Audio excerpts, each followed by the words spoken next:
ignorant des problèmes relativement à la question de la commission électorale. Nous savons également la question de l'inclusion par l'inscription des leaders de grandes formations politiques sur la liste électorale.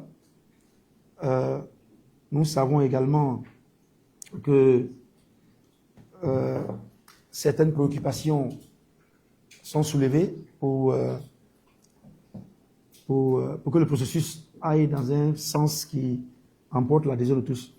Donc nous voudrons aujourd'hui aborder un des aspects techniques, entre autres aspects, mais un aspect qui est complémentaire de tout ce que vous entendez déjà sur la place publique et sur lesquels nous avons déjà réagi.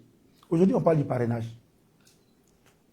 Bon, je répète, il faut qu'on soit d'accord avec la presse. Aujourd'hui, il y a une grande réunion dans quelques minutes entre le PDCI et le PPACI. Il y a également une autre cérémonie du PPACI. Il y a des activités du RHDP par rapport au Congrès. Il y a également beaucoup de partis et de candidats qui sont en train de faire des activités. Et nous supposons que tout cela rentre dans la préparation générale des élections. Donc, je voudrais qu'on soit d'accord. Ça, c'est un aspect technique qui complète les autres aspects. Et nous allons développer d'autres aspects techniques au fur et à mesure que nous avançons, et également des aspects politiques. Aujourd'hui, il s'agit du parrainage. Certaines personnes, dès que l'invitation est passée, grâce au frère Assoumou Didier ici, à qui je dis merci, qui a contacté les collègues de la presse, dès que l'information est passée, certains ont dit, mais pourquoi tu fais du parrainage une obsession? Est-ce que tu n'es pas sûr d'avoir ton parrainage? Et il faut que les Ivoiriens comprennent que dans un processus pareil, on apprend à donner un côté intellectuel de la chose qui va avec la réalité du terrain. Ce n'est pas que nous soyons effrayés par le parrainage. Non, pas du tout. Cette élection, nous l'avons préparée. Nous avons des équipes, mais également des approches nouvelles que nous avons mises en place. Mais nous posons le principe qu'une élection doit se faire selon des standards et des normes qui sont connus. Et nous disons aujourd'hui que le parrainage qui a été introduit, d'ailleurs, par ordonnance, le 8 avril 2020, entre autres modifications qu'il y a eu en 2020, il y a eu la modification sur le parrainage et sur le cautionnement fixé à 50 millions, monté à 50 millions. 50 millions de francs CFA, plus le parrainage, avec d'autres petites modifications.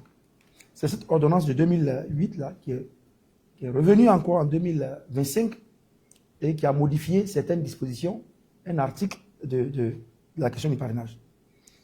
Mais nous disons que dans le contexte qui est le nôtre, le changement de ce dispositif législatif a des implications susceptibles de freiner une large participation des individus et des partis à cette échéance électorale déterminante. Je constate que tout ce qu'on appelle les grands partis politiques n'ont, en tout cas officiellement, pas soulevé la question du parrainage, parce que 1% de l'électorat dans la moitié des régions de Côte d'Ivoire, plus les deux districts, Yamoussoukro et d'Abidjan, ça peut paraître marginal et minime pour ces partis. Mais le jour où ils seront au pied du mur, à l'épreuve, ils comprendront que ce n'est pas une affaire de pourcentage, c'est une affaire de technologie, de logistique, de politique, de transparence. Et nous allons développer tout cela. En Côte d'Ivoire, comme je l'ai souligné à plusieurs reprises, on a tendance à attaquer les problèmes au coup par coup. Aujourd'hui, il s'agit du parrainage. Demain, ce sera le contentieux. Après, demain, ce sera tel organe. Après, ce sera la centralisation des résultats. Nous, on veut avoir une approche globale. Et tous les problèmes sur les élections, nous les avons soulevés déjà des mois avant cette élection. Et il ne faut pas qu'on soit en train de faire le parrainage pour que les partis politiques se rendent compte. Ah oui, ben on ne savait pas qu'il y avait telle difficulté, il faut que la commission électorale nous donne des délais. C'est ce qui arrive toujours. C'est au pied qu'on réalise. Alors que, par expérience, nous savons qu'il y aura des problèmes. Donc si on sait qu'il y aura des problèmes, posons aujourd'hui pour éviter qu'en plein processus, il y ait des situations. C'est ce qui est arrivé avec la liste électorale, c'est ce qui est arrivé avec tout le processus de la commission électorale. On crie seulement quand on est dans le feu, alors qu'on peut anticiper et discuter et trouver une solution. Donc nous disons que le parrainage est un problème. Mais il faut d'abord connaître le parrainage, c'est quoi? On ne parle le parrainage, j'entends même parrainage citoyen. Le parrainage est venu parce que dans certaines démocraties, on a dit que si on ouvre la liste des candidatures, n'importe quelle personne peut venir être candidate et ça va fatiguer tout le processus, les PV, les bulletins de vote. Donc on s'est dit, dans certains pays, en tout cas 8 pays d'Afrique qui font le parrainage à des degrés divers, s'est dit, bon, on met un élément comme le parrainage pour qu'on voit un peu le sérieux du candidat. Donc, le parrainage, à l'origine, obéit au triple objectif de représentativité de celui qui veut être candidat, président de la République. 1. 2. Sérieux. 3. Ancrage sociologique. C'est ces 3 éléments qui ont justifié le parrainage dans certains pays. Mais même avant, à côté du parrainage, certains pays mettent aussi d'autres quotas de sérieux. Un pays comme le Sénégal, si le taux de participation aux élections présidentielles est moins de 25%, l'élection n'est pas validée. Au Kenya également, non seulement il faut avoir un taux national, mais dans 24 des 47 comtés du Kenya, si le taux de participation aux élections présidentielles n'atteint pas minimum 25%, dans au moins la moitié des comtés qui sont des régions, l'élection n'est pas valable. Je ne sais pas si vous comprenez. On va aux élections présidentielles, le candidat Vincent Tobiri a gagné. Mais s'il a gagné et que le taux de participation dans la moitié des régions de Côte d'Ivoire n'a pas atteint minimum 25%, cette élection est annulée, on reprend. Pourquoi? C'est pour conférer la légitimité à l'élection. Parce qu'un président qui va gérer un pays ne peut pas avoir seulement le quart de l'électorat qui vote pour lui. Les autres n'adhèrent pas à sa décision. C'est ça la philosophie, parce que toute élection est basée sur la légitimité. Donc c'est pour ça qu'on met le parrainage, mais également d'autres réalités. Au Congo, on parle du seuil de validité. En RDC, par exemple, si vous êtes candidat aux élections législatives, vous prenez une liste, pour déposer une liste. Vous avez l'obligation d'avoir des candidats dans au moins 60% des circonscriptions électorales. Sinon, votre candidature n'est pas validée. Maintenant, pour avoir un poste, il faut que vous ayez un minimum de 1%. Donc, c'est le mécanisme qu'on met en place. Mais en Côte d'Ivoire, on a cumulé le parrainage, que j'expliquais là, avec les 50 millions. Et donc, il y a 2 goulots d'étranglement. Le goulot sur le parrainage et le goulot sur la question financière. Sans compter les 21 pièces requises pour être candidat, pour être éligible à la présidence de la République. Donc, limitons-nous aujourd'hui à ce pourquoi vous invitez la question du parrainage. Il y a 5 raisons majeures qui font du parrainage une préoccupation dans la conduite de notre processus électoral. Et qu'on soit intellectuel, politicien, observateur, électeur, au village ou en ville, il faut qu'on fasse preuve d'un peu d'honnêteté intellectuelle. Un processus qui rentre une nouveauté doit poser des questions. Comment se fait-il que le pouvoir RHGP a été élu en 2015 et avant ça en 2010, ensuite en 2020, bon, disons 2010-2015, le parrainage n'existait pas. Et puis maintenant que le pouvoir est installé, il décide maintenant de mettre un parrainage. C'est simplement pas normal. Que vous accédez au pouvoir et vous estimez que vous avez tellement accédé facilement au pouvoir qu'il faut gêner les autres qui doivent venir, ou il faut mettre des conditions pour qu'on n'accède pas. Un pouvoir qui vient doit pouvoir alléger les conditions, mais pas les renforcer. Donc le fait même que vous renforciez les conditions pour être éligible pour être candidat, ça fait déjà de vous, ça crée suspicion sur votre intention. Ça crée déjà suspicion. J'espère qu'on se comprend. Hein? Vous ne mettez pas un dispositif qui complique l'éligibilité ou bien la validation de la candidature. Donc ça nous amène, nous, déjà, à reconsidérer un peu la justesse et l'équité de ce parrainage. Donc, intellectuellement, on va pouvoir se dire, bon, il y a un problème. Pourquoi on met ça? Quelle est l'utilité du parrainage maintenant? C'est quand on est assis au pouvoir qu'on dit, non, il faut que les candidats soient sérieux. Mais pourtant, en 90, quand Laurent Gbagbo, jeune enseignant, était opposé à Houphouët-Boigny n'a pas utilisé le parrainage pour le discréditer. Au contraire, Houphouët-Boigny, dans notre constitution à l'époque, il fallait avoir 10 députés pour un groupe parlementaire. Laurent Gbagbo en 90, 91 avait eu 8 députés. Houphouët-Boigny a baissé, il a changé le texte pour qu'on puisse faire des groupes parlementaires à 8 députés. Donc c'est ça on appelle un peu l'inclusion. Parce qu'on sait qu'il faut que les gens soient représentés au Parlement. Donc il a dû changer la constitution, les lois, pour que Laurent Gbagbo ait un groupe parlementaire. C'est ça l'inclusion. Mais on commence un processus et on le corse, alors qu'il n'existait pas avant. Quel est le bien fondé de corser un processus? Voilà. Donc, voici les niveaux que je vais maintenant. Ça, c'est les considérations générales. Premier niveau, il est technique. La loi dit qu'il faut avoir 1% de l'électorat. Nous, on n'a pas encore la liste des électeurs. La commission électorale ne nous a pas encore remis la liste des électeurs par région. Mais nous avons travaillé sur la base de nombre d'électeurs pour les élections de septembre, les élections locales, municipales et régionales de septembre 2023. C'est sur ça que nous avons travaillé. Puisque nous n'avons pas encore les nouveaux chiffres région par région. Donc la loi dit qu'il faut avoir 1%. Ce 1% à Abidjan, ça veut dire qu'il faut avoir un peu plus de 20 000 ou bien 25 000 électeurs ici à Abidjan. 25 000 électeurs ici à Abidjan. Quand le maire de Yopougon, par exemple, a gagné les élections ici, à Cocody, avec 23 000 voix. Quand certains maires tout puissants ici ont gagné les élections avec 13 000 voix. Quand le Adama Bitego, homme politique proéminent, président de l'Assemblée nationale, élu maire de Yopougon, a eu 63 000 voix. Pour être maire de Yopougon, c'est une population électorale de 505 000 personnes, avec une population générale de 1 732 000, selon le recensement de 2021. Mais il faut au moins entre 20 000 et 25 000 parrainages à Abidjan. Vous imaginez un peu, 25 000 parrainages. Les Abidjanais qui sont occupés comme ça, qui sont en train de courir, il faut avoir 25 000 Abidjanais qui vont prendre leur temps pour venir vous écrire, qui doivent avoir leur carte d'identité, leur carte d'électeur avec eux. Pour Abidjan, seulement 25 000. Et faire la même chose pour Yamoussoukro. Et ensuite, l'ensemble des régions de Côte d'Ivoire, la moitié des régions de Côte d'Ivoire. Donc, sur le plan technique, c'est un travail. C'est de grosses fiches à collecter. C'est des dizaines de milliers de pages à organiser.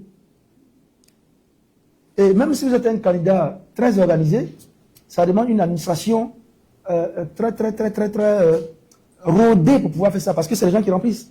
Chacun a sa technique de collecte des parrainages. Mais si un seul de mes parrainages parmi les 25 000 d'Abidjan, il y a une erreur, ou bien que la carte d'identité, ou bien le numéro de carte d'électeur, ou bien même le nom de l'individu, si ce n'est pas bien inscrit, lui seul, il peut invalider mon parrainage. Parce que ce n'est pas correct. Puisque la commission électorale, je suppose, a des moyens de vérifier. Donc vous imaginez des dizaines de milliers de pages qu'il faut collecter comme ça, en s'assurant.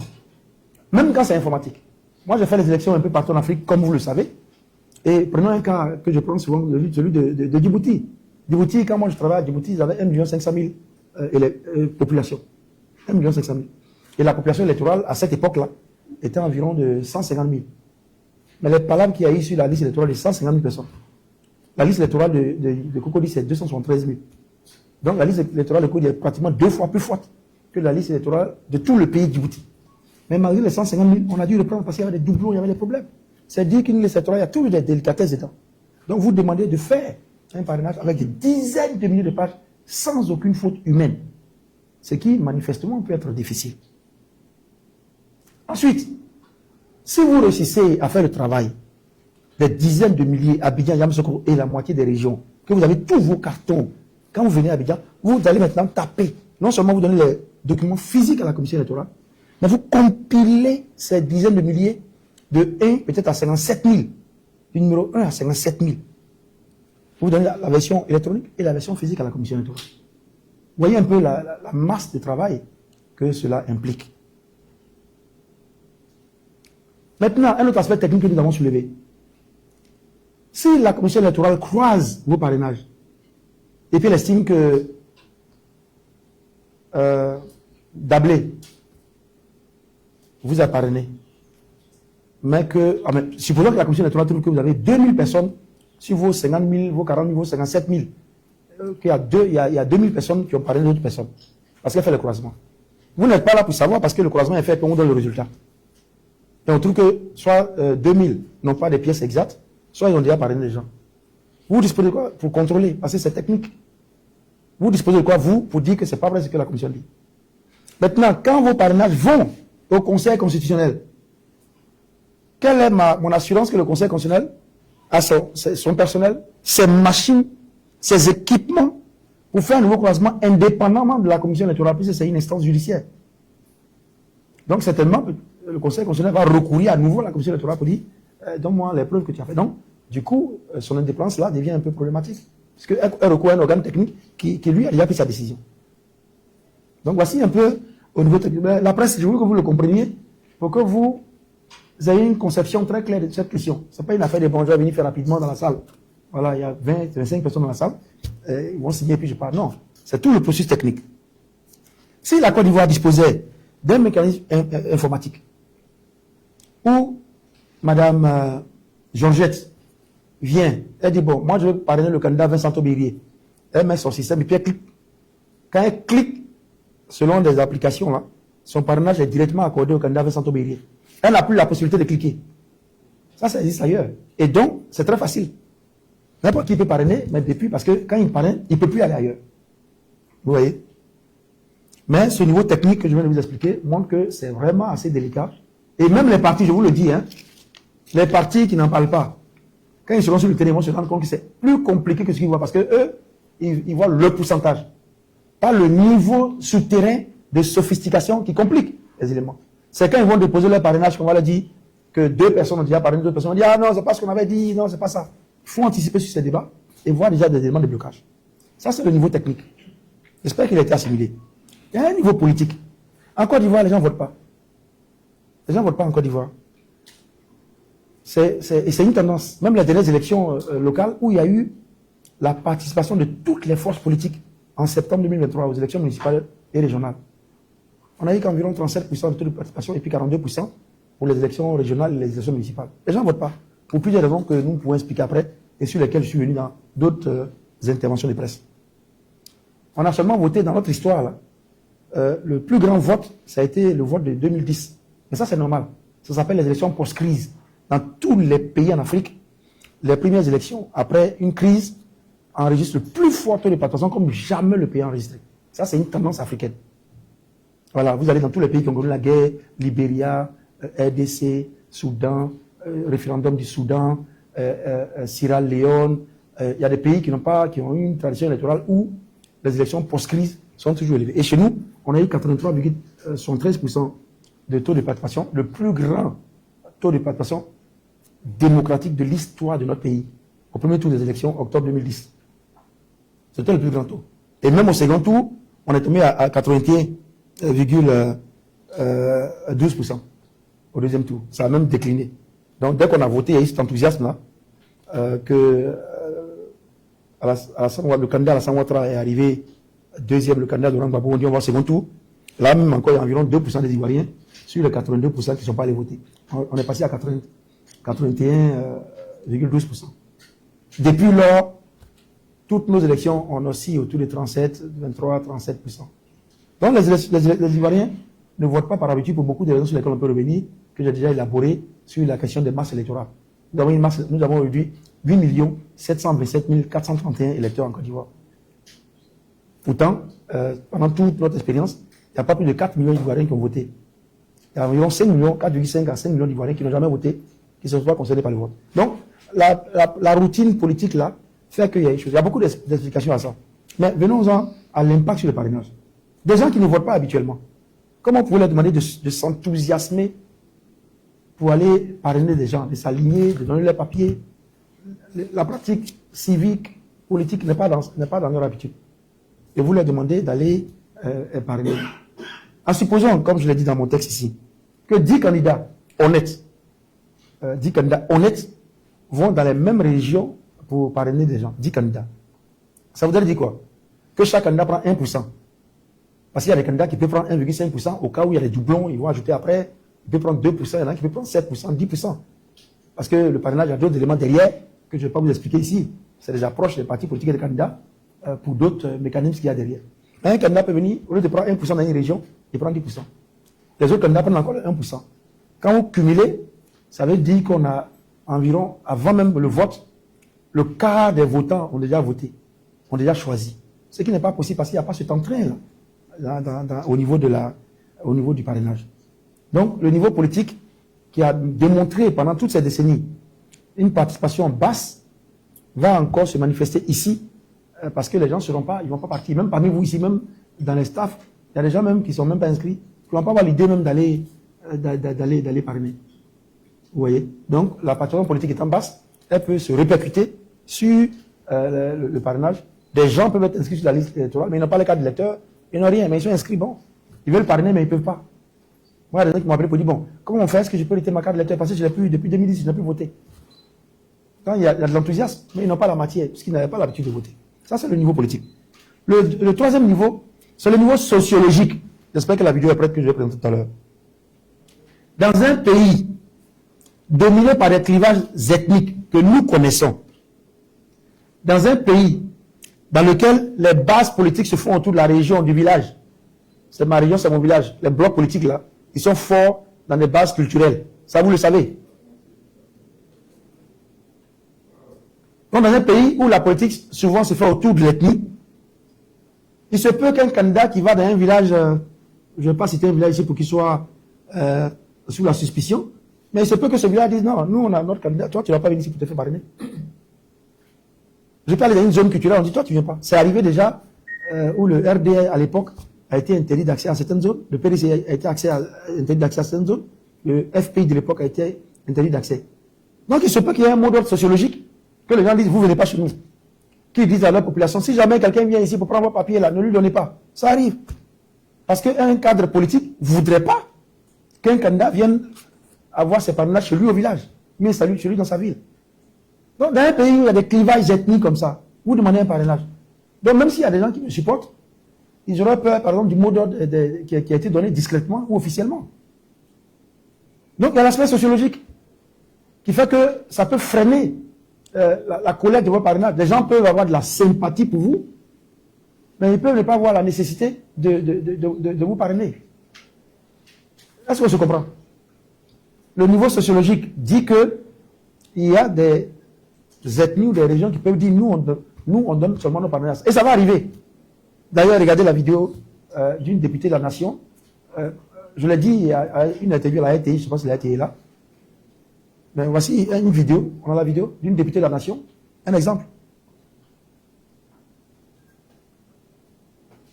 On a le son? On n'a pas de son. Alors, une députée de la Nation, que vous voyez.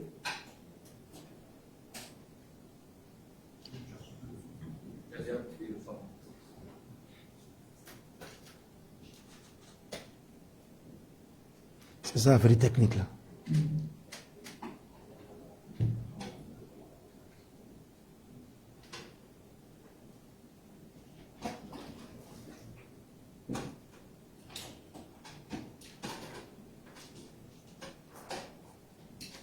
Je vais demander de tester. Chaque fois, je vais demander de tester avant de commencer. Ouais, il faut toujours tester. Il faut tester toujours.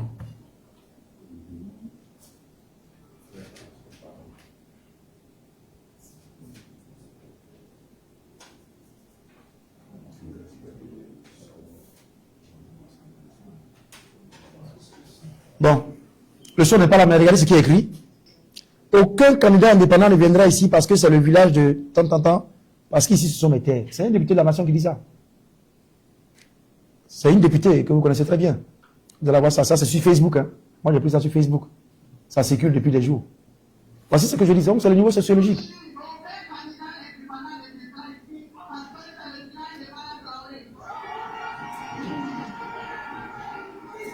Bon. Ça, c'est pas l'intelligence artificielle. Hein. Donc,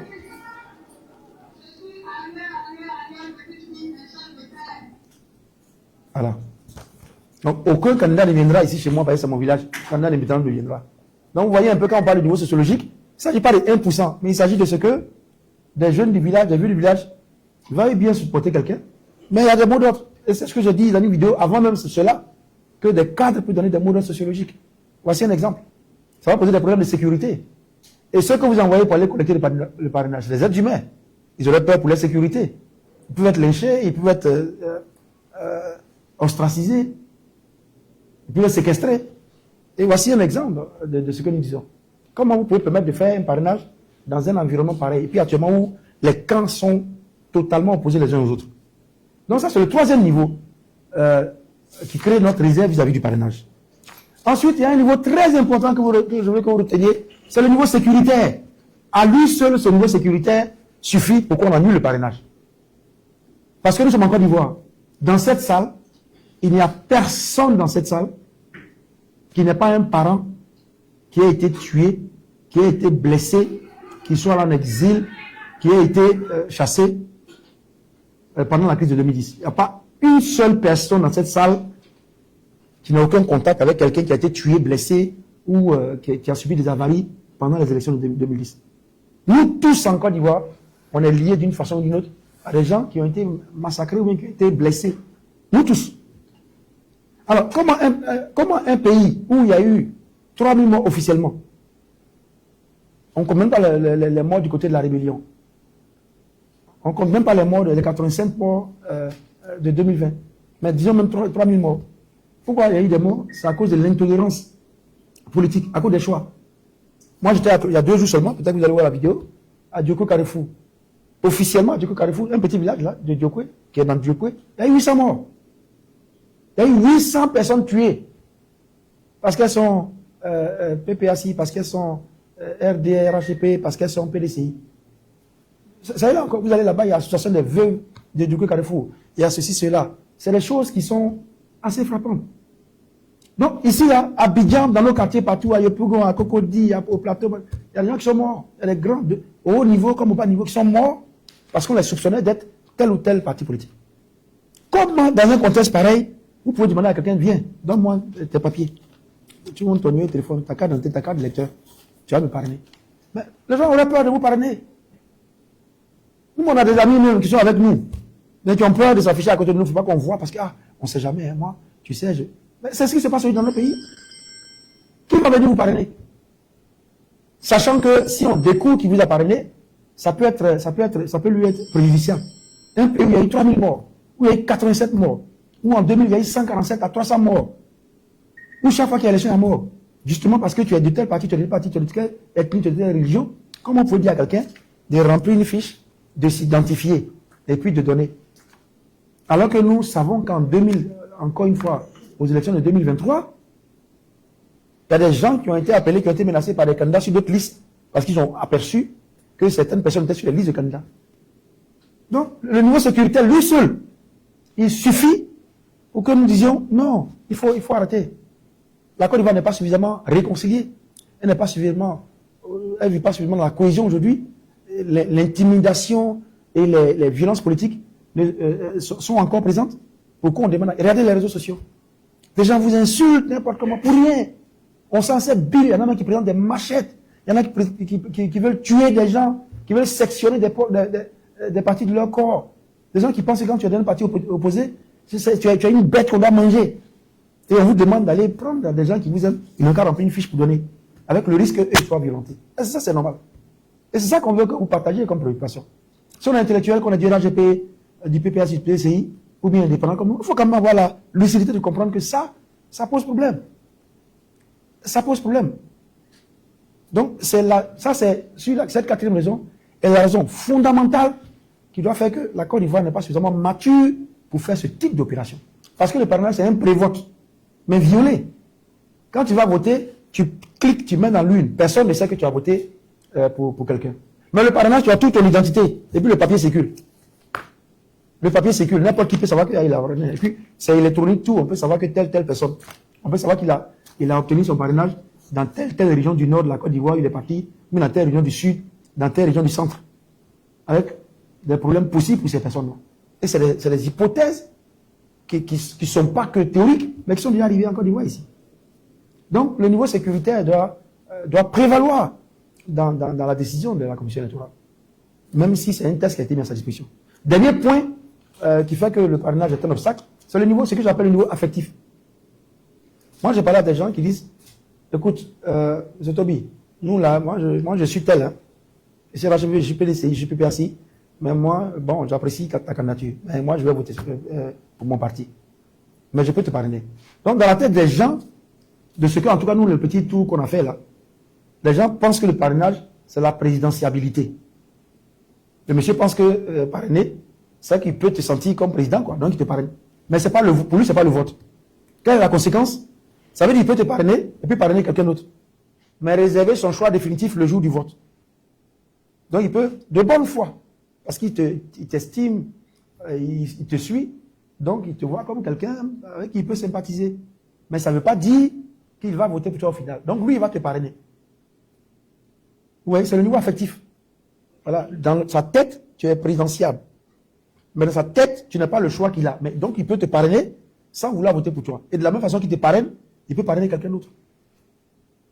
Il y a des gens, bon, demain, un parti vient en main de la nourriture, de la musique, on dépose la table, venez parrainer. Il est content, il vient, il mange, il boit, il a son petit shot, puis il parraine. Demain, l'autre vient, comme on voit dans les villages, porte le même t-shirt de l'autre, parraine également, et puis on avance. Alors, moi, si je viens dans un village, et puis, on a 50 personnes qui me parrainent, est-ce que je suis comptable du fait que ces gens-là ont parrainé des gens avant moi, mais ils viennent me parrainer? Quelle est ma faute? Est-ce que j'ai une machine policière pour surveiller ce qu'ils ont fait avant moi? Non, ça c'est le rôle de l'État. Je viens, j'ai dit, venez me parrainer. Le monsieur, il me donne tout. La dame, elle me donne tout. Quand on va croiser, on se rend compte que non, avant moi, il a parrainé quelqu'un. Quelle est ma responsabilité? Dans le fait qu'il ait déjà parrainé quelqu'un. Donc, c'est ce qu'ils appellent le niveau affectif. Vous voyez, en Europe, vous savez que quand le Parti socialiste fait une élection, les primaires, n'importe qui, même s'il n'est pas socialiste, peut venir voter. Vous savez ça? Dans les primaires, même si vous n'êtes pas socialiste, vous pouvez venir voter. Parce qu'on se dit que c'est ouvert. C'est la même chose pour le parrainage. Le monsieur se dit, bon, je parraine celui-là, je parraine 3 candidats. Voilà. Maintenant, il faut une sensibilisation pour dire de ne pas faire. Si nos sensibilisations qui sont incluses dans le budget des élections ne permettent pas de dépasser souvent les 37%, imaginez les sensibilisations sur le parrainage. Qui a les moyens pour aller faire ces sensibilisations pour dire, quand vous parrainez, ne parrainez pas après. Quand vous parrainez, ne parrainez pas. Même si l'autorité administrative peut faire ces sensibilisations, c'est assez délicat. Donc, vous voyez, il y a 5 niveaux d'étranglement qui posent un obstacle à la validation d'une candidature. Et je vous assure, quand les partis, quand tout sera réglé, je l'espère, dès que les partis dits grands seront sur le terrain, ils seront en but aux mêmes difficultés. Ils vont voir. Et c'est à ce moment qu'ils vont commencer à poser le problème. Nous, on pose le problème avant. Parce qu'une élection, c'est un consensus. Donc, pour ceux qui sont venus en retard éventuellement, il y a le niveau technique. De toute façon, vous avez les documents. Hein, le niveau technique, le niveau politique, le niveau sociologique, le niveau sécuritaire et le niveau affectif qui font que le parrainage, c'est vraiment un obstacle. C'est pour ça que nous, en tant que candidats indépendants, nous demandons que le parrainage soit retiré purement et simplement. En même temps que déjà nous avons demandé que le président Laurent Gbagbo, ancien président de la République de Côte d'Ivoire, que le président du PDCI RDA, M. Tidan Thiam, que l'ancien président de l'Assemblée nationale, M. Guillaume Soro, que le ministre Charles Blé Goudé soit sur la liste électorale. De la même façon que nous avons demandé que la commission électorale connaisse des aménagements pour permettre la représentation des principales forces politiques, de cette même façon, nous demandons que le parrainage soit retiré parce qu'il va poser des problèmes. Il faut une élection ouverte. Pourquoi on va à une élection avec autant de blocages? Pourquoi faire? Une élection, ça doit pouvoir permettre l'expression populaire. Donc voilà pourquoi cette conférence de presse voudrait appeler votre attention pour que vous compreniez que ce n'est pas une affaire de pourcentage, non, parce que bon, il a peur d'avoir ses parrainages, qui fait ça. Non, il y a un problème de démocratie, d'équité, de justice. Maintenant, c'est ce que je voulais vous exposer. Mais faisons quelques considérations générales sur l'inclusion. Vous avez entendu à la télévision avant-hier le premier responsable de la commission électorale qui a tenu des propos, je n'ai même pas vu ça dans la presse, mais c'est choquant quand même pour un processus électoral où le premier responsable de la commission électorale vient et puis dit une élection par essence ne peut jamais être inclusive. C'est grave. C'est grave. Et ça ne fait qu'accroître la suspicion vis-à-vis de la commission électorale. Vous ne pouvez pas, en tant que premier responsable, dire une élection ne peut être inclusive. Depuis quand?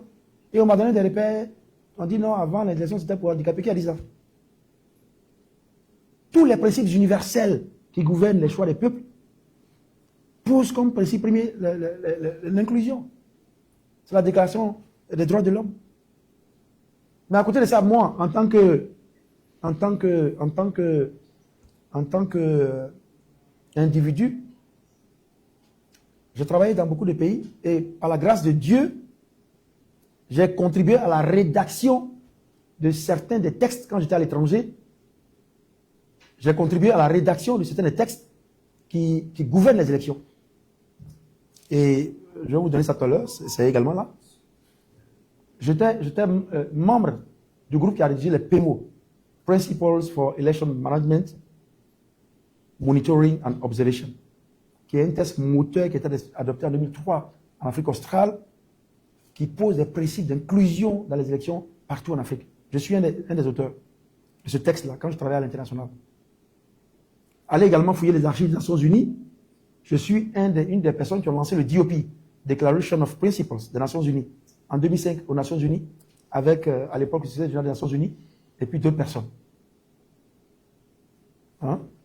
je suis un des auteurs de ce texte-là, qui gouverne les élections dans le monde. J'ai participé à ça. J'ai également participé de 2004 à 2007 à la CADEC, que vous connaissez, la CADEC, la Charte africaine de la démocratie, des élections et de la gouvernance dont on parle.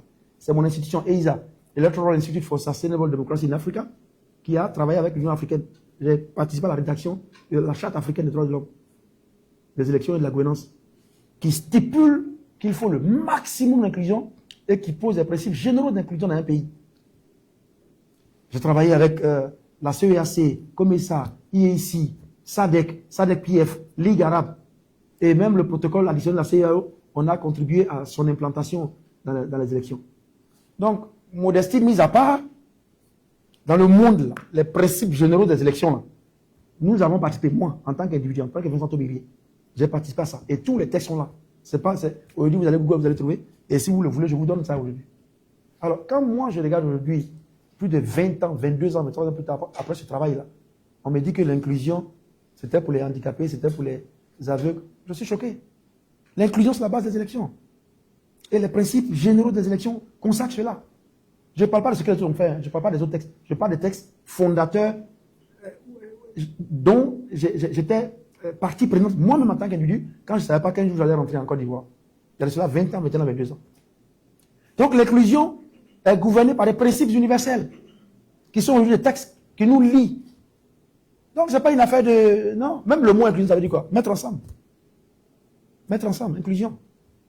Non, ça ne concerne pas ces principes qu'on a évoqués, que j'ai écoutés à la télévision, pour vraiment effarer. Quand on dit que c'était pour chose, ça c'est dépassé ça. C'est des principes aujourd'hui qui sont routines, d'avoir des bureaux de vote accessibles aux handicapés, que les handicapés soient membres des bureaux de vote. Aujourd'hui, ça fait partie de notre vie. Et une élection ne vient pas sans ça. Donc, on a dépassé l'inclusion. Aujourd'hui, c'est non seulement ça, mais c'est la vie politique, c'est la vie sociale. Donc, c'est le premier principe universel qui existe aujourd'hui encore, qui gouverne nos élections. Le protocole additionnel de la CEDEAO en ce qui concerne la CEDEAO.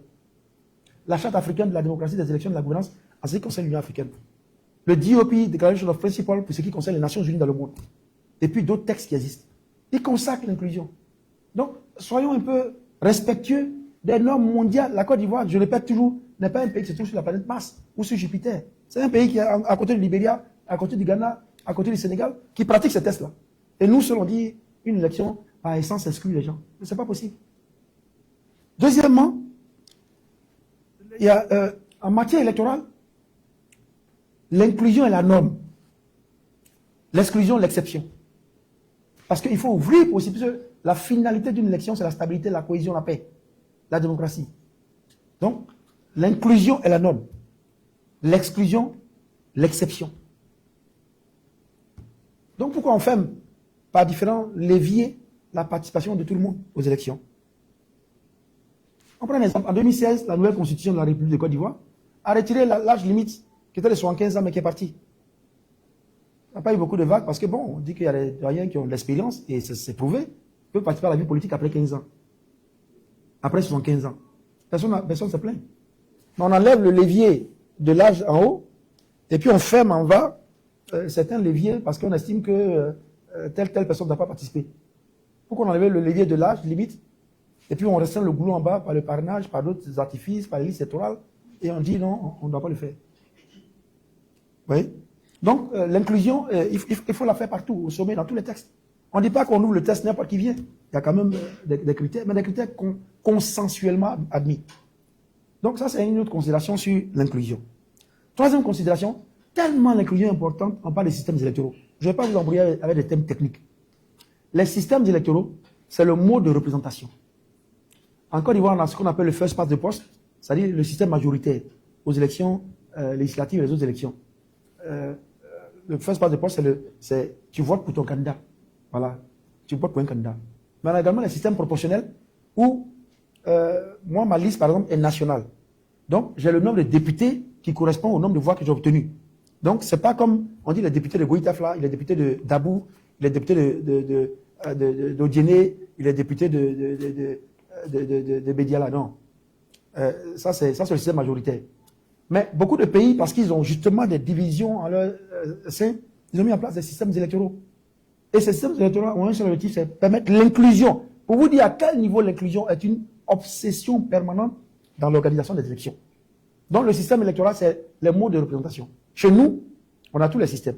On a le système au niveau de la présidentielle, c'est 50 plus 1, 0,1, si c'est possible. Mais au niveau des législatives, c'est le système majoritaire, qu'on appelle en anglais le first past the post. Celui qui a le premier gagne.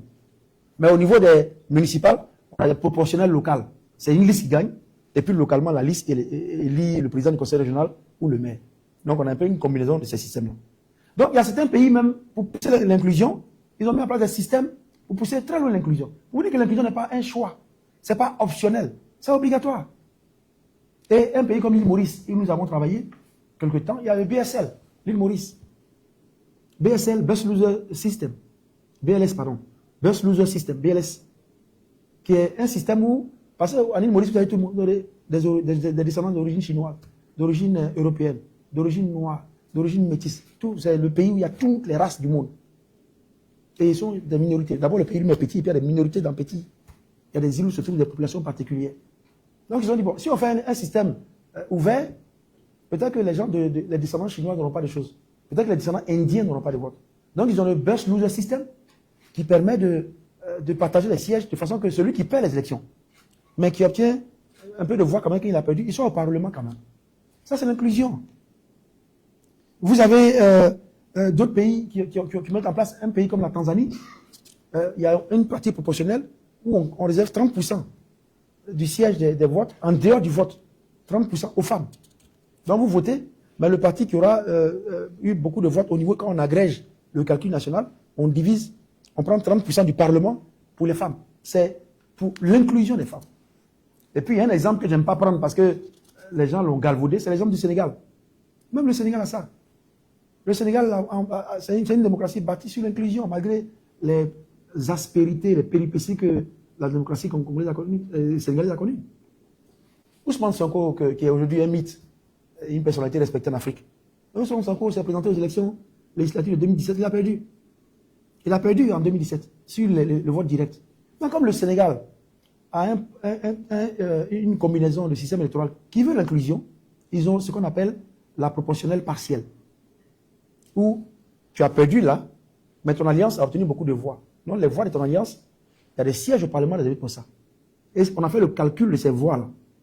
Et l'alliance de Ousmane Sonko a obtenu 1,13% des voix du calcul national. Du plus fort reste, comme on dit. Je ne vais pas vous embrouiller. Donc il a perdu les élections, mais le nombre de voix, quand on a calculé des partis, le nombre de voix qu'un parti a eu, il a eu 1,13%.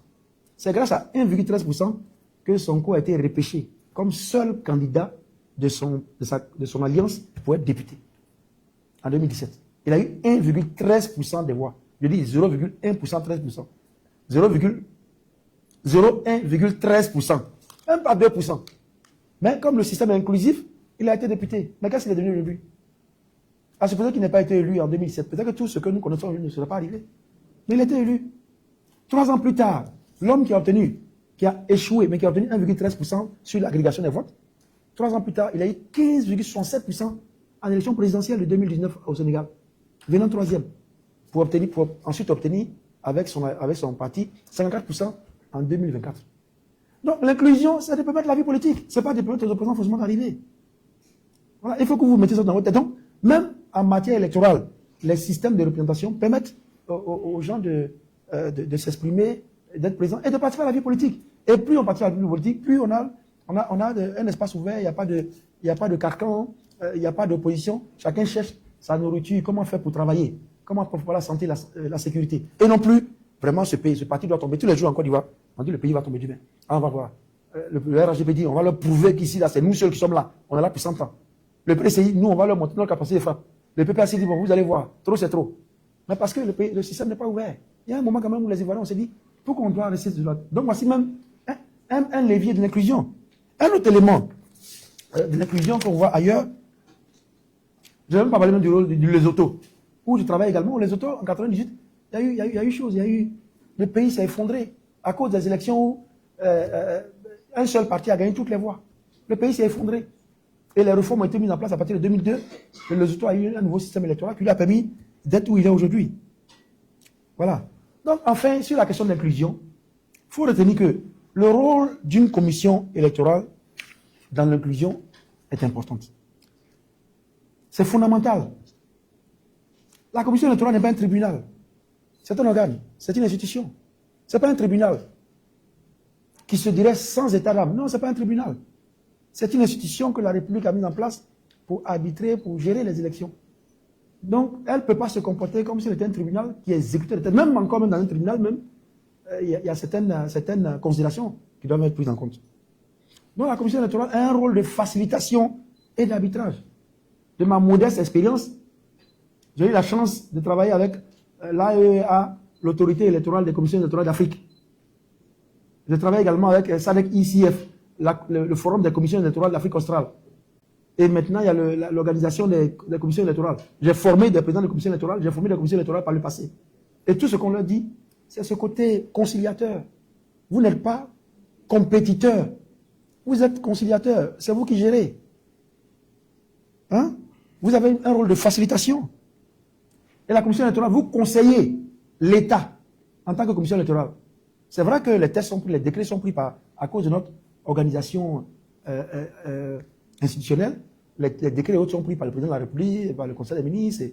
Mais vous conseillez l'État, vous conseillez le président, vous conseillez le Parlement s'il y a des tests qu'on met à votre disposition qui peuvent gêner le fonctionnement de l'État. Vous conseillez. Une commission électorale pour conseiller. Mais pas de prendre un test qu'on donne quand on sait que ça va produire des problèmes. C'est comme vous êtes dans une usine de production à Tchéké. Et puis la matière première qu'on vous donne, c'est tomates. Mais comment la tomate peut produire à Tchéké? Si vous avez une usine de production à Tchéké, c'est qu'on vous donne la matière première, c'est le manioc. Mais si on vous donne des textes qui ne sont pas normaux, vous n'allez pas produire la paix, vous allez produire le désordre. Parce que l'intrant là est mauvais pour ce qu'il y a ensuite. Il ne faut pas faire de miracle. Donc vous conseillez, pour ne pas dire, bon, on a donné un texte, nous en tout cas, on applique comme ça. Non, c'est qu'il y a un problème de responsabilité. Et c'est important que tout le monde le sache, c'est une question de responsabilité. Qui parmi nous ici est fier de ce qu'on voit aujourd'hui? Qui parmi nous n'est pas inquiet de demain? Mais pourquoi on doit être inquiet? Alors qu'on peut simplement convenir de certaines pratiques et avancer. Donc si la commission électorale se contente d'exécuter des opérations de base sur la base des textes qui sont problématiques, elle va produire des situations qu'on n'a pas voulu. Vous voyez? Si les tests mis à sa disposition pour son travail ne sont pas dépouillés des germes de conflit, elle organisera des élections injustes et chaotiques. Donc la responsabilité des membres de la commission électorale, bien sûr, sera engagée dans ce type de situation. Donc nous avons parlé de la question du parrainage et j'ai voulu quand même faire ce point sur l'inclusion. Ce n'est pas une volonté. Et j'entends ça, non. Ah, M. Tobi, vous avez été préfet, vous êtes pour l'application des textes et vous ne voulez pas qu'on applique les textes. Et je vais répéter, oui, je suis pour l'application des textes, mais je dis qu'il y a des moments où le pays est à risque et que tel texte peut-être n'est pas approprié pour la stabilité du pays. La finalité, c'est le pays, c'est la stabilité, c'est la richesse, c'est le bonheur. Ce n'est pas le texte. Parce que demain, vous aussi qui dites qu'on doit appliquer les textes, vous serez demain, aujourd'hui avec les bases, avec les fichiers numériques, rien ne se perd. Demain, dans 2 ans, dans 4 ans, dans 5 ans, dans 10 ans, on se rappellera que vous aussi, vous avez demandé qu'on applique les tests. Donc on demande un peu d'inclusion, qui est la base. C'est ça qui va permettre d'aller à une élection où tout le monde est content. Où je sais que j'ai perdu, mais qu'après je vais gagner. Où j'ai gagné, mais les autres peuvent venir à tout moment. Regardez un pays comme le Libéria, qui est sorti d'une des guerres les plus atroces du XXe siècle. Aujourd'hui, il faut une élection. Donc, il s'en va, il va jouer au Ludo, ou aller avec ses amis. Peut-être qu'il va venir après. Pourquoi nous on ne peut pas le faire tout le temps d'être là? Parce qu'il y a des profits, il y a des castes. Cette petite caste de politiciens professionnels qui veulent s'arroger, ou alors des gens qui veulent forcément arriver pour régler des comptes. C'est pour ça qu'on vous dit que nous sommes l'alternative crédible pour mettre la Côte d'Ivoire à zéro, parce qu'il n'y a pas de passif pour nous. Nous, on a une vision de paix et de développement pour la Côte d'Ivoire. Et on veut mettre une âme dans le béton pour que tout ne soit pas texte, tout ne soit pas matière, tout ne soit pas profit, mais tout soit être humain, parce que la finalité, c'est la communauté. Je vous remercie.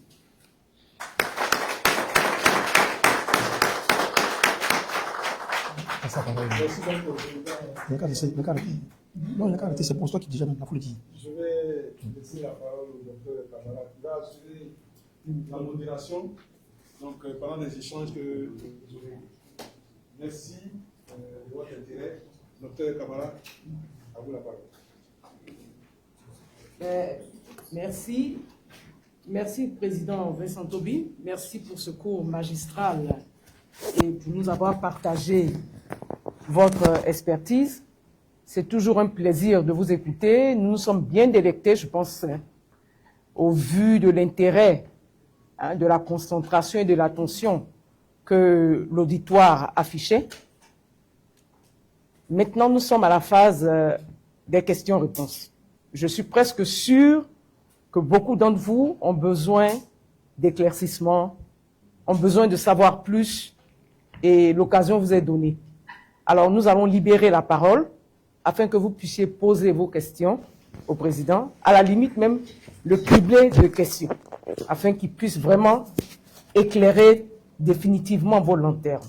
Alors, n'hésitez pas, il est tout à vous.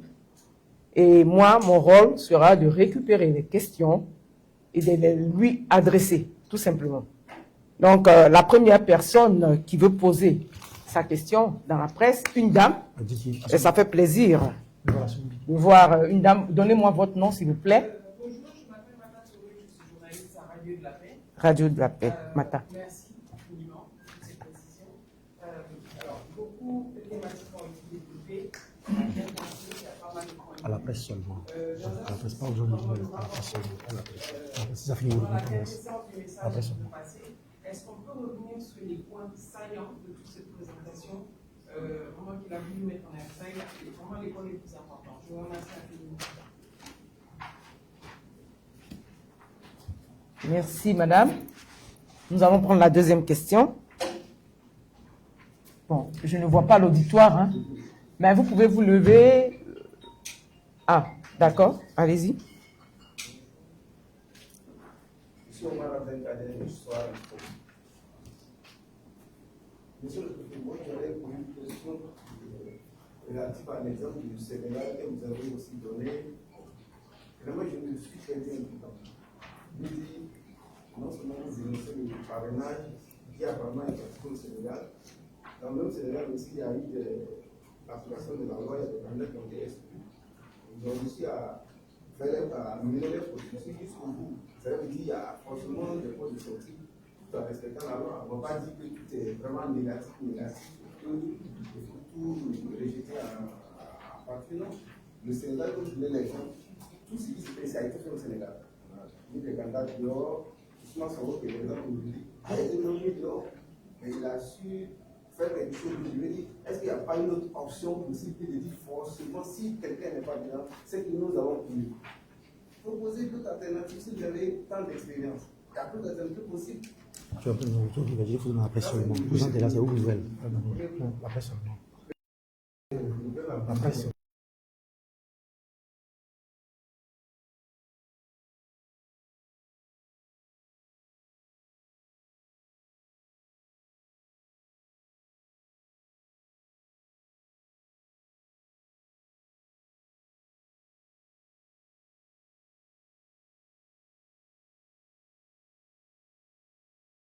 Les règles, on ne peut pas aller au-delà de la nomination. S'il fait ça, soit on est sûr ou bien on démissionne. On répond, nous avons beaucoup de questions. On répond rapidement. Ah, On répond rapidement, il faut laisser non. D'accord, le président va déjà répondre aux deux premières questions. Certainement que ces réponses vont alimenter encore d'autres questions. Donc, la première question, c'est de... Radio de la Paix. Voilà, Radio de la Paix, merci d'être Radio de la venu. Paix. Je pense qu'on chemine depuis 7 ans. Hier, même, je me demandais si vous aviez reçu l'invitation. Merci beaucoup. Merci. Non, le point saillant, c'est... on a parlé du parrainage. Et il y a eu 5 points que j'ai développés, qui sont le thème de la conférence. J'ai dit que pour 5 raisons que j'ai développées, le parrainage peut être problématique. Notamment la question technique que j'ai élaborée avec les fiches et tout le procédé manuel. Deuxièmement, il y a la question politique qui fait que la participation politique est basse et les gens peuvent ne pas aller choisir un candidat parce qu'ils n'ont pas l'habitude de ce type d'exercice. Il y a la question sociologique qui fait, vous avez vu une vidéo, qu'une région peut fermer l'accès à des gens. Ça arrive que des gens, qu'il y ait des mots d'ordre sociologiques, que des gens n'aillent pas. Et il y a eu la question sécuritaire où, comme la Côte d'Ivoire a connu des secousses du fait des violences politiques, on ne peut pas demander aux gens de venir signer pour parrainer quelqu'un. Et il y a la question affective où les gens peuvent parrainer de bonne foi, parrainer beaucoup de candidats, et puis autre chose. Donc voici le résumé de cette conférence. Et j'ai fini par ça en parlant quand même des questions d'inclusion. Et la première question, c'est les principes universels qui gouvernent l'inclusion. Deuxième question, c'est la question des systèmes électoraux qui permettent l'inclusion, donc qui consacrent l'inclusion dans une élection. Troisième question, c'est le rôle de la commission électorale en tant qu'institution qui doit garantir l'inclusion. Et Et troisièmement, c'est la question de l'élection comme étant vecteur de paix. Voici le résumé de nos propos. Maintenant, mon ami de Soir Info a posé de très bonnes questions. Premièrement, sur les hommes du Sénégal, oui. Quel est votre nom, s'il vous plaît? Omar Abdelkader. Khaled. Kader. Omar Abdelkader. Abdelkader. Non, vous avez raison. Je suis d'accord avec vous. Moi, je n'ai pas dit qu'il n'y a que des choses négatives. Ce n'est pas ce que j'ai dit. Je dis le principe, c'est l'inclusion. Et j'ai dit que j'ai entendu à la télévision, le premier responsable de la commission électorale dit une élection, ce n'est pas l'inclusion. Je dis que je ne comprends pas. Un président de la commission électorale ne peut pas dire ça. Un responsable qui participe à un processus de choix dans un pays aussi délicat doit quand même pouvoir choisir ses mots parce que ça, c'est pas bon. On parle à un public qui est souvent qui prend les choses au premier degré, qui peut ne pas comprendre ça et c'est pas bon. Voilà. Et donc, c'est ce que je disais. Maintenant, il appartient au parti politique. Moi, je ne suis pas des partis politiques, je ne suis pas d'un parti politique. Moi, je sais chez moi. Voilà, je sais chez moi tout le dispositif que nous avons mis pour que nous participions. Les autres, je ne sais pas. Je défends des valeurs démocratiques pour ma foi religieuse, qui veut qu'il y ait la paix, qui veut qu'il y ait une vie communautaire. Pour ma foi religieuse, je défends des valeurs. Pour mon expérience professionnelle, je défends des valeurs. Pour ma foi en la démocratie, je défends des valeurs. Ça, c'est les valeurs universelles que je défends. Maintenant, cette question, vous la poseriez aux partis dont des candidats sont recalés pour voir s'ils partent aussi, non. Mais ça, ce sont les partis. Moi, je défends les principes généraux. Maintenant, à l'intérieur du parti, ils vont voir ce qu'il y a lieu de faire. Donc, cette question ne s'adresse pas à moi, de savoir pourquoi est-elle est bloquée, donc on ne met pas quelqu'un. Non. Nous, on est candidats indépendants. Et nous, on sait ce qu'on va faire. Si jamais on dit Vincent Toby, tu vois, c'est un peu compliqué pour toi, on sait ce qu'on va faire en interne pour nous. Donc, que les partis répondent à la chose. Donc, je pose des principes universels, des principes généraux, des principes du bon sens, des principes publics, des principes communément admis pour faire des élections. Donc, c'est ça. Demandez aux partis qu'est-ce qu'ils ont prévu.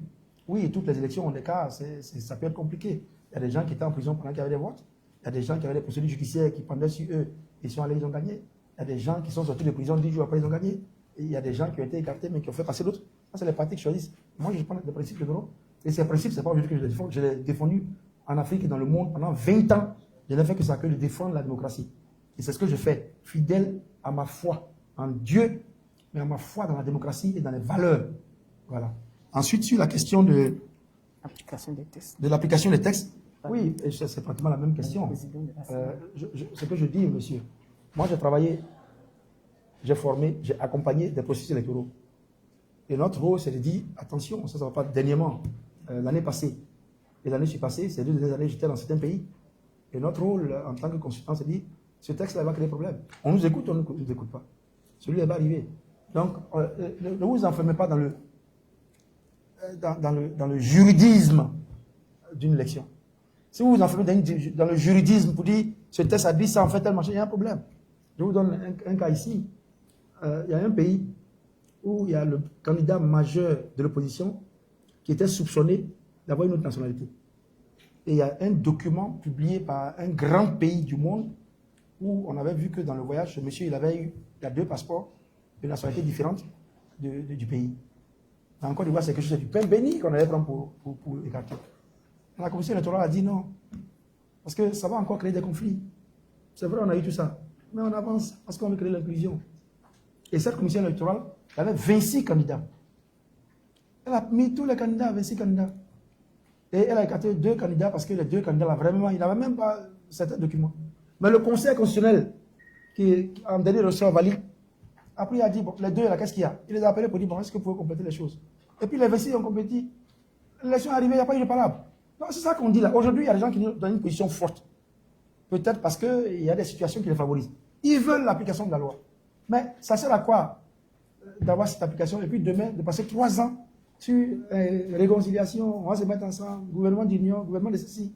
Ça sert à quoi? Quand on est élu, là, si moi je suis élu, c'est pour exécuter mon programme, que vous allez connaître bientôt. C'est pour exécuter mon programme. Ce n'est pas pour traîner 3 ans d'avoir d'abord, bon, il va y avoir de la guerre dans le pays, il va y avoir des mécontentements, les gens ne vont pas suivre la politique. Donc c'est ça. Et puis il y a un autre élément de l'inclusion, monsieur Abdelkader. L'inclusion, là, qu'on dit là, c'est pour qu'il n'y ait pas de défiance vis-à-vis de l'autorité de l'État après. Parce que vous pouvez faire les élections, hein. Le monsieur, il gagne, il est président. Mais demain, vous vous rendez compte que telle opération qu'on fait, les gens n'adhèrent pas. Je vais vous donner un exemple très simple. Le recensement général de la population et de l'habitat de Côte d'Ivoire de 2016, il y a eu un recensement avant 2021. Vous savez ce qui s'est passé? Les gens ne sont pas partis. Des partis politiques ont donné un mot d'ordre, disent on ne va pas. Je vous prends un cas comme Bounois. Le recensement d'avant 2021, il y a eu 50 000 et quelques personnes à Bounois. Vous connaissez Bounois, ce que c'est en termes politiques. Mais au recensement de 2021, on a environ à 100 000. La population de Bounois a doublé en 3 à 4 ans. Est-ce que c'est possible? Non, c'est parce qu'il y avait une défiance vis-à-vis de l'opération et de certaines institutions. Donc ça va s'appliquer comme ça demain. Si vous dites on fait telle opération agricole, telle opération sociale, les gens n'apprennent pas. C'est ça aussi l'enjeu. C'est pas seulement que bon, on a pris les tests, on arrive. C'est que les gens se reconnaissent un peu, se reconnaissent dans la vie publique et y adhèrent. Donc vous avez des opérations souvent qui ne réussissent pas. C'est pour ça. Vous avez même le désordre là. C'est parce que souvent même les gens, ils contestent l'autorité qui a des désordres, chacun fait ce qu'il veut. Donc l'inclusion a toutes ces dimensions-là. Non, Abdelkader, je dis qu'il faut ouvrir. Je ne vais pas dire que tout est réussi, mais je dis, on fait ce qu'on peut faire, ouvrir le jeu et pour avancer tant qu'on peut accommoder. Voilà. Mais je suis totalement d'accord avec vous, qu'on a pris les tests. Mais je dis, l'application des tests à certains moments, si ça fragilise l'État, il faut revoir. Ah, monsieur Abdelkader. D'accord. Oui, monsieur, vous vous présentez.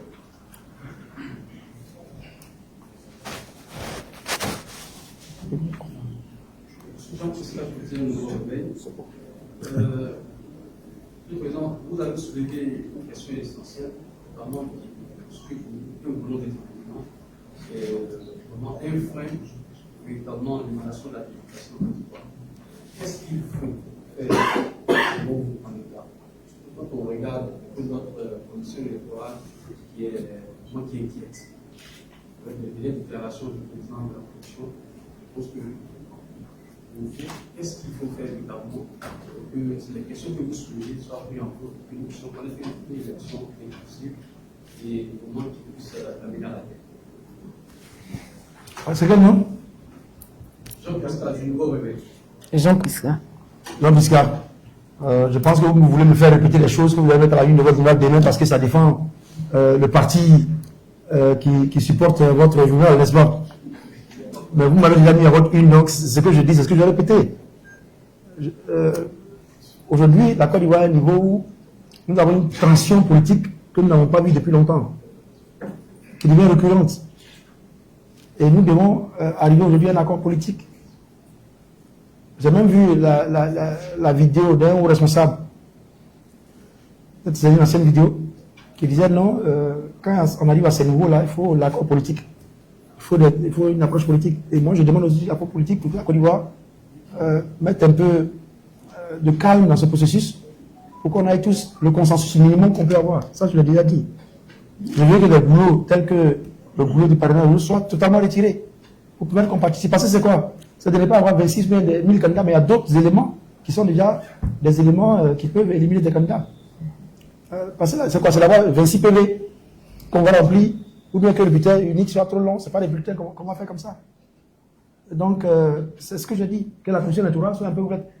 Oui, je dis, ici, ce n'est pas à coup. On a fait la commission électorale. On a couru la commission électorale. Et puis on a oublié aujourd'hui, la commission n'a pas changé. Au contraire, même tous ceux qui étaient dedans sont sortis. Et puis on n'en parle plus. Maintenant, on parle d'électoral. Et après, on va parler de telles choses. Donc, ayons une approche globale pour cela. Et on est à 4 mois des élections, des choses sont encore possibles. Des choses sont encore possibles. Je voudrais revenir un peu sur Abdelkader concernant les textes. Moi, je me rappelle, je suis allé en 2005-2006, il y avait une grave crise à Madagascar. À Madagascar, nous sommes allés là-bas. Je travaillais à Johannesburg à l'époque, et donc je couvrais Madagascar. Et concernant l'application des textes, en ce moment, Madagascar est l'un des rares pays à continuer d'utiliser le bulletin multiple. Le bulletin de vote multiple, où on peut payer là. Même jusqu'en 2012, le Sénégal utilisait les bulletins multiples. Et je me rappelle qu'on avait dit à la présidente de la commission électorale que c'est pas bon. Ça peut ouvrir la voie des tricheries parce qu'on payait les votes. Mais ils ont fait la réforme, ils ont changé. Ils ont changé et aujourd'hui, Madagascar fait bulletin unique parce qu'ils ont écouté quand même. Ils ont vu que ça pouvait créer la paix, ça pouvait éviter les tensions. Donc, les textes sont là, mais il y a des moments où on fait des suggestions. Je me dis, bon, alors, si on veut la paix, si on veut l'unité, si on veut que demain, celui qui a eu le travail ait une sorte d'assentiment populaire, il y a des choses qu'on peut accepter. Parce que quand vous avez la légitimité, la plupart de ce que vous demandez au peuple, là, il adhère. Mais quand il y a une légitimité qui a été problématique, les gens font de la défiance. Ils n'adhèrent pas au projet, ce n'est pas leur problème, ils ne respectent rien, construisent n'importe comment, ils roulent n'importe comment, ils versent dans beaucoup de travers. Donc la légitimité permet de dire, lui, il a parlé de notre faveur. Voilà pourquoi justement, certains pays tels que le Kenya mettent des niveaux de ratio qui valident une élection. Donc, il est parti, il a eu sa réponse, hein, monsieur le nouveau réveil. Voilà, il va faire ça à une. Vincent Tobi dit qu'on doit permettre à tout le monde d'être candidat. Atidan Tian d'être candidat. Oui.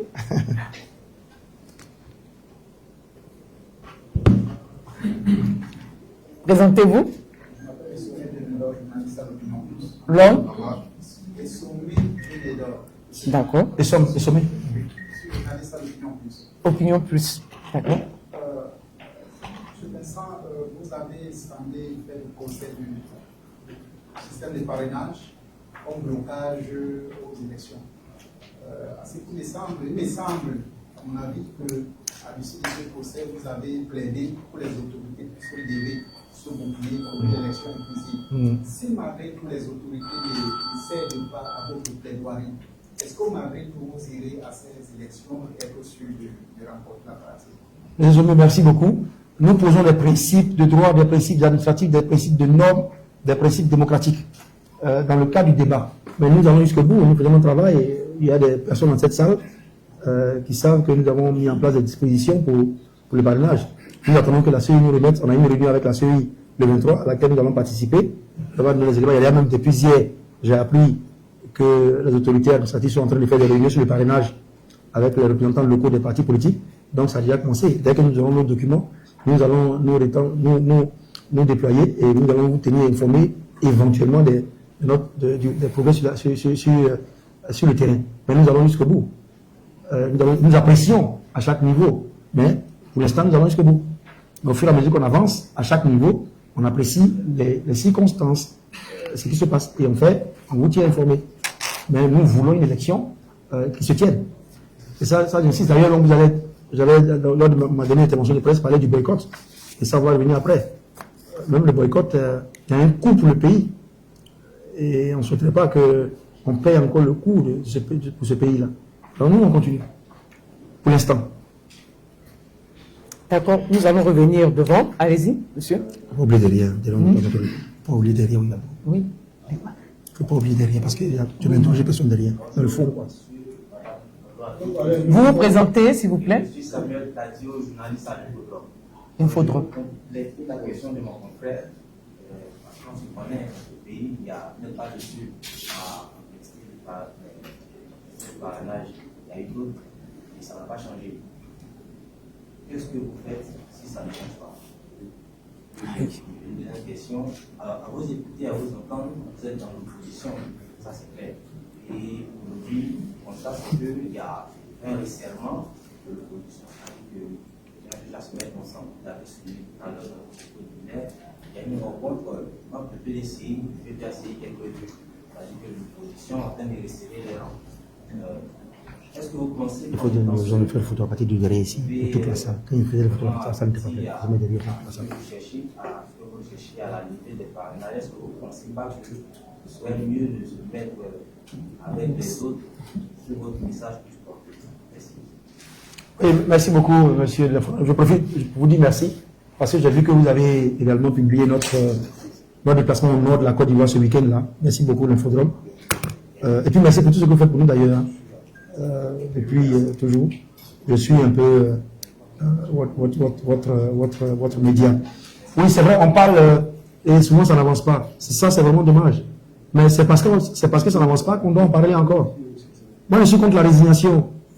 Il y a des gens qui me disent, ah bon, Toby, tu es en train de faire politique là, vraiment, tu sais, ça ne va pas changer, tu ne vas pas changer le monde. Et je suis contre ce pessimisme, cette négativité-là. Et je répète, mon expérience personnelle m'a fait voir toutes les mutations dans toutes les sociétés, dans toutes les parties de l'Afrique et du monde. Donc je ne partage pas ce pessimisme. Je dis bon, comme la commission électorale n'a pas réagi, ah bon, ça ne sert à rien. Nous, on avance. Et on essaie de s'adapter à ce que nous vivons, ce que nous vivons. Mais l'idéal, ce serait que tous les acteurs, ça passe par la commission électorale. Il y a beaucoup d'autres instances également qui interviennent. L'idéal, ce serait que les choses aillent pour le mieux, qu'on n'ait pas toujours ces problèmes à chaque élection. Ailleurs, moi, je serais en train de vous exposer mes problèmes de société. Mais est-ce que mon projet de société sera audible au moment où on se demande même, bon, les élections, il y a tel problème, tel problème? Non. Je suis en train de parler des conditions d'organisation des élections. On vous dit que j'ai tel projet pour la jeunesse, tel projet pour l'éducation, tel projet pour la santé, tel projet pour la réforme des institutions. Je suis en train de parler des questions d'organisation des élections. Donc, même si ça ne change pas, c'est une raison supplémentaire pour qu'on y aille pour faire changer. Et nous avons la volonté de faire changer les choses. Sur la question des alliances, je l'ai déjà dit par le passé, hein. D'abord, ce que je dis, c'est ce que toute l'opposition dit, en termes d'ouverture. Donc, je n'ai pas eu besoin d'être signataire d'une alliance particulière pour dire ce que je dis. Donc, de facto, nous défendons, je sais même qu'au sein du parti au pouvoir, des gens également ont la même vision que nous en termes de valeurs démocratiques, en termes de faire des choses qui stabilisent le pays. Donc, nous sommes déjà en train de dire la même chose. Je ne dis pas le contraire des autres. Je le dis dans mes mots et dans mes canaux à moi, et moi et mon équipe, bien sûr, mais c'est les mêmes valeurs qu'on défend. Si demain, il y avait une opportunité de collaboration, je le dis, nous le faisons. D'abord, qui nous dit qu'on ne se parle pas d'une façon ou d'une autre déjà, qu'on n'harmonise pas certaines vues, qu'on ne partage pas certaines analyses ensemble, certaines situations. Et c'est ce que nous faisons maintenant. Demain, s'il y a des regroupements qui nous agrègent, nous allons y aller. Mais nous voulons, nous on veut une voie nouvelle pour la Côte d'Ivoire. On ne veut pas rentrer dans une alliance de circonstances là. Une alliance doit se faire sur beaucoup d'aspects préélectoraux, électoraux, mais également sur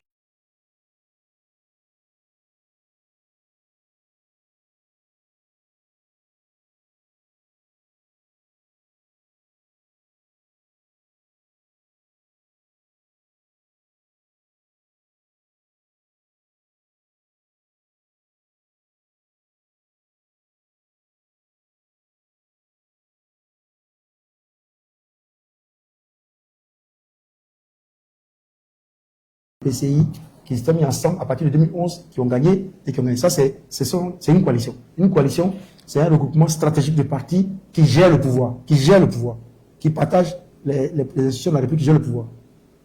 Maintenant, une alliance, c'est une coalition de groupes de forces tactiques pour conquérir le pouvoir, pour les élections, ou alors pour des situations au sein du Parlement.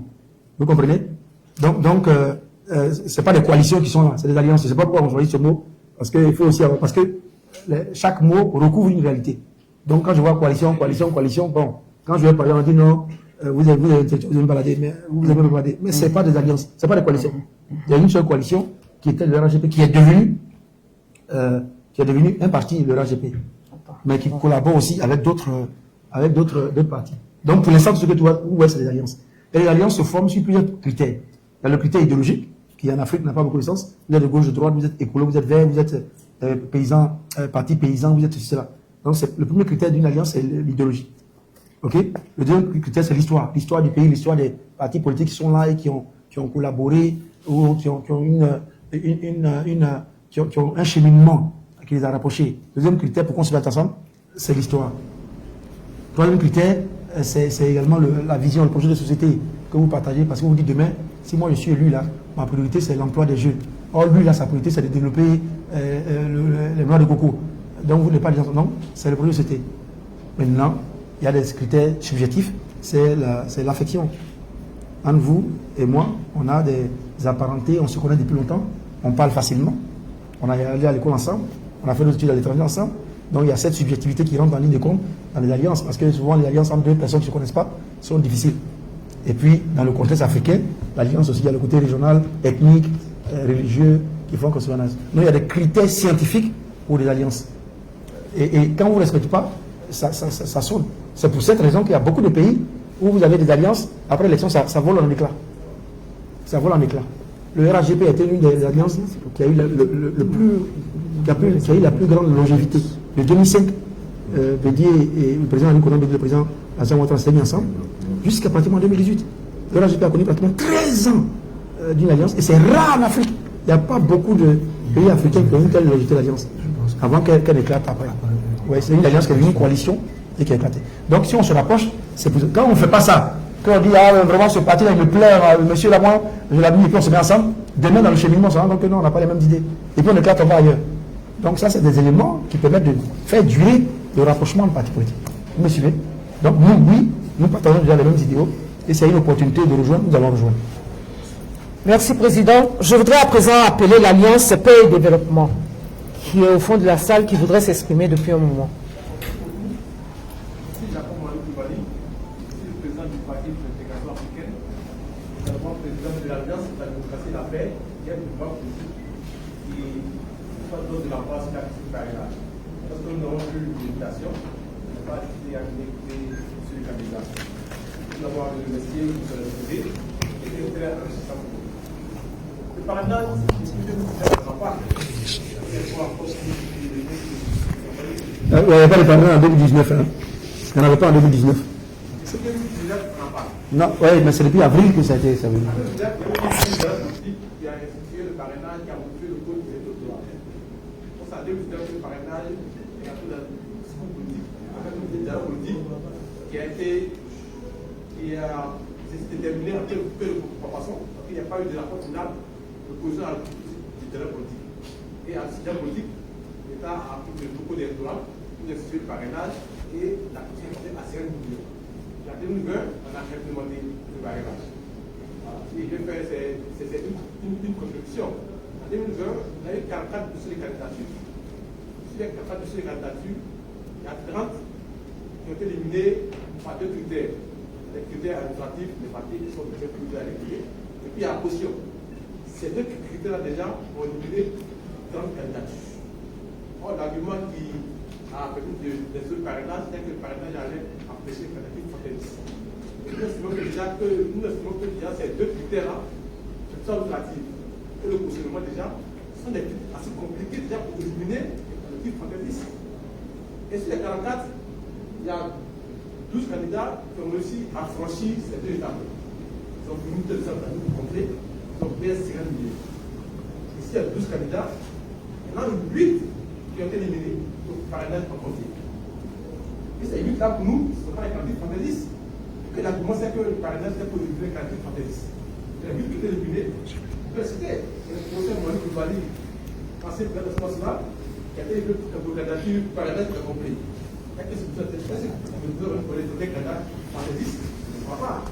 Le ministre Maurice qui a franchi ces 2 trucs est éliminé. Le ministre Avotalo est éliminé. Le ministre Yannick Onan est éliminé. Et plein d'autres cas qui sont des candidats sérieux ont été éliminés par le parrainage. Donc, le parrainage n'est pas fait pour éliminer les candidatures fantaisistes, mais c'est pour éliminer les candidatures susceptibles d'influencer le cours des élections. Et nous sommes allés au-delà de la dénonciation. Parce que depuis on dénonce, il n'y a pas de relation. Même au dialogue politique, la 5e phase, nous sommes signataires. Et si vous prenez le rapport final, vous verrez qu'il est dit qu'il est prévu qu'on améliore le parrainage. Mais depuis 2021 jusqu'au 2025, il n'y a pas d'amélioration. Le dialogue n'a pas continué dans ce sens-là. Et à notre grande surprise, le gouvernement sort tout dernièrement et il maintient le statu quo. Parce que le décret qui a été pris, c'est pour maintenir le statu quo. Et rien n'a changé. Et nous, ADP, nous avons décidé de saisir la Cour de justice de la CEDEAO à l'effet de prononcer l'annulation du parrainage pour 2 critères. Vous l'avez dit, ça viole le secret de vote. Et de 2, ça empêche les partis politiques et les candidats dépendants de participer au processus électoral qui est dans tous les accords que la Cour va signer. Donc, nous, c'est saisi la Cour à l'effet d'annuler le parrainage. Pour dire que nous sommes contents que vous donnez de la voix sur cette question-là. Okay. C'est une question importante. Parce que tant que le parrainage sera là, on a des élections où le parti de pouvoir sera le maître du jeu. Le maître du jeu. Le but du parrainage, c'est de gagner au premier tour. Je vous le dis, si en 2020, on avait 12 candidatures, il est sûr qu'aucun candidat ne peut avoir plus de 50% au premier tour. Mais quand on se donne la possibilité de choisir avec qui compétit, c'est qu'on veut gagner au premier tour. Donc nous, c'est pour vous féliciter. En tout cas, nous sommes inscrits dans votre voie. C'est qu'il faut pousser le combat plus loin. Nous espérons que le procès qui était prévu pour le 14 mai va reprendre ce 26 juin. On espère que la CEDEAO va prendre une décision à notre faveur. Le parrainage a été institué au Sénégal en 2018. Et il est tombé en 2021. Voilà. Et le Sénégal a saisi la Cour qui a ordonné son annulation. Et le Sénégal, à ces dernières élections, le Sénégal a annulé le parrainage. Je pense que la Cour va faire l'effort dans cette disposition pour qu'on ait des élections inclusives et participative. C'était une contribution. Nous vous remercions. Non, merci, c'est une très bonne contribution. En 2021, la même Cour a décidé d'invalider la disposition sur le parrainage au Sénégal. Mais ça a permis donc large participation, vous avez raison.